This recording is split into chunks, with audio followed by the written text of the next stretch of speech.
Bonjour les amis, nous sommes le 30 janvier 2030. Il est mercredi matin, Lucas se réveille pour aller travailler. Comme tous les jours, il regarde les infos à la télévision tout en prenant son petit déjeuner. Depuis le 1er janvier 2030, tous les billets et pièces en euros ne sont plus valables.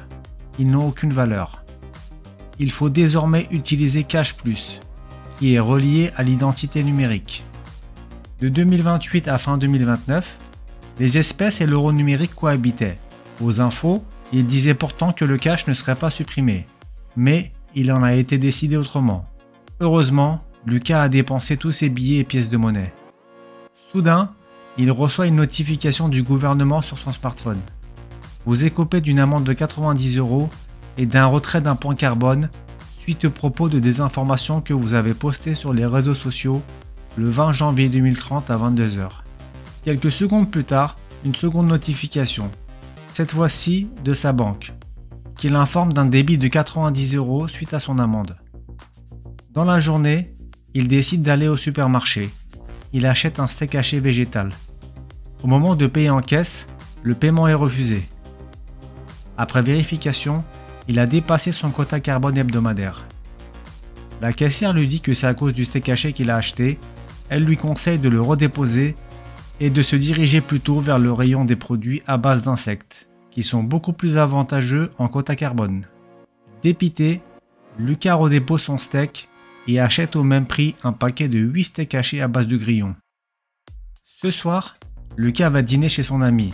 En entrant, il reconnaît une odeur qu'il n'a pas sentie depuis longtemps, celle du poulet rôti. Surpris, il demande à son ami comment il a fait pour se procurer du poulet, car cela vaut l'équivalent de 6 mois de crédit carbone. Paul lui explique alors qu'il a sympathisé avec un fermier et qu'il a pu échanger une demi-once d'argent contre un poulet entier. Il lui explique également qu'un marché noir s'est créé pour échapper aux restrictions en place et que l'or et l'argent, qui sont des moyens d'échange utilisés depuis des millénaires, sont très demandés. Lucas se souvient alors amèrement que son ami lui avait conseillé d'investir dans les métaux précieux, mais qu'il lui avait ri au nez. Il regrette tellement. En rentrant chez lui, Lucas reçoit une alerte sur son portable. Il lui reste encore 300 € sur son compte. Il doit le dépenser avant le 1er février 2030. Car depuis la mise en place de Cash Plus, vous ne pouvez pas épargner plus de 3000 € sur votre compte, sous peine de perdre l'excédent. Revenons à la réalité en 2023. Ce futur ne donne pas envie, n'est-ce pas? Vous pensez que tout cela est impossible? En 2019, si on vous avait décrit la période 2020 à 2021, vous auriez ri, n'est-ce pas? Pourtant, cela s'est bien produit. Cette fiction pourrait devenir réelle plus tôt que vous ne l'imaginez. La Banque Centrale Européenne s'est lancée depuis plusieurs années dans un projet ambitieux, comme d'autres banques centrales à travers le monde. Celui de numériser sa monnaie fiduciaire, avec la création d'un euro numérique, qui s'appellera Cash Plus, en complément de la circulation physique de l'euro. Voici quelques arguments mis en avant. La numérisation transforme nos modes de paiement. L'utilisation des espèces pour effectuer des paiements diminue. Ces 3 dernières années, la transition vers les achats en ligne et les paiements numériques s'est accélérée. Et un euro numérique serait une forme électronique d'espèces adaptée au monde numérisé. L'usage des données biométriques devrait favoriser les transactions financières plus rapides, efficaces et sécurisées. Personnellement, je ne suis pas du tout convaincu par leurs arguments. Vous allez me dire, l'argent sur nos comptes est déjà numérique? Il est vrai que 96% de l'argent en circulation est digital et les 4% restants en espèces. Mais quelle est la différence avec l'euro numérique? Premièrement, les monnaies numériques seront émises directement par les banques centrales. Donc, vous aurez un compte directement auprès de la Banque Centrale Européenne via une application sur votre smartphone contenant des jetons numériques. Cash Plus fonctionnera en parallèle avec votre portefeuille numérique. En résumé, leur objectif est de doter d'ici 2030 au moins 80% des citoyens européens d'un portefeuille rassemblant dans leur smartphone l'ensemble de leur identité numérique, leurs données personnelles et autres justificatifs.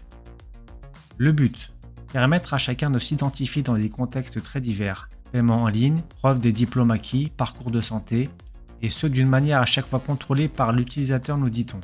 Actuellement, vous pouvez retirer des espèces dans un distributeur de billets et effectuer des achats en tout anonymat.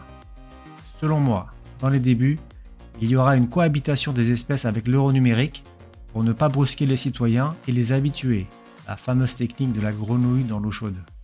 Mais il y a fort à parier que l'argent liquide sera supprimé dans un second temps.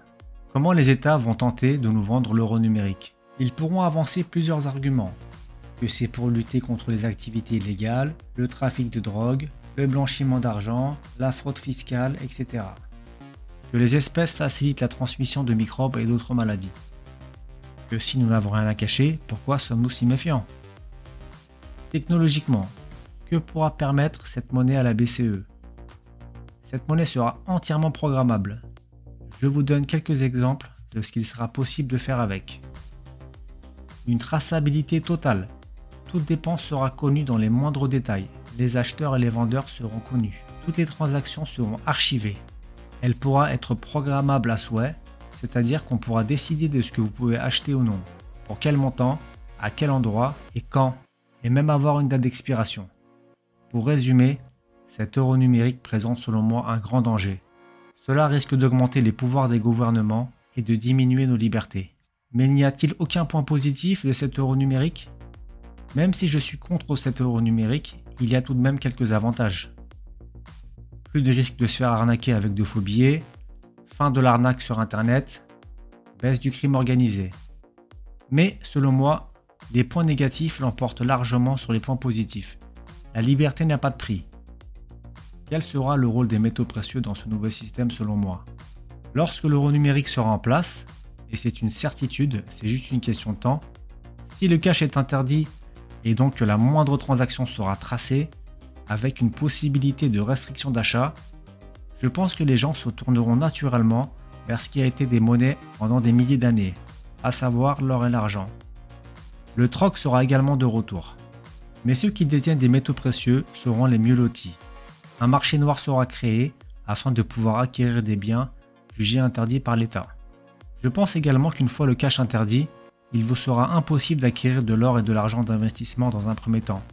Et pourquoi pas par la suite toute forme de métaux qui pourraient vous servir de monnaie d'échange. Et vous, pensez-vous que les métaux précieux joueront un rôle important lors de l'introduction de l'euro numérique? Dites-le moi dans les commentaires. Merci et à bientôt.